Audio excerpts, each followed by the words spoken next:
Okay, so let's have a look at September for Delaney 2017. So they received 5,000 from the issue of the remaining shares. Now we need to look and see how many shares they've issued. So to start the question, they issued 5,600.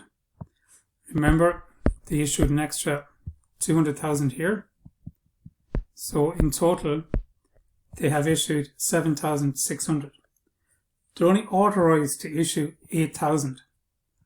So they only have 40,000 shares left to issue. So that's the capital. The extra 10,000 is going to be your share premium. So what's going to happen here is you receive 50,000. So that's going to go into your bank.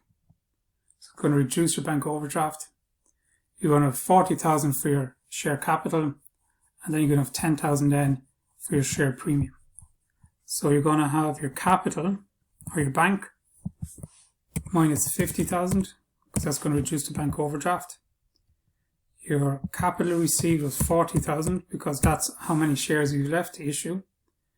And then the premium that received on that was 10,000.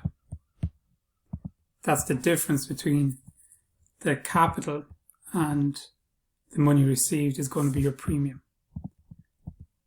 So your liability is going to be equal to 0.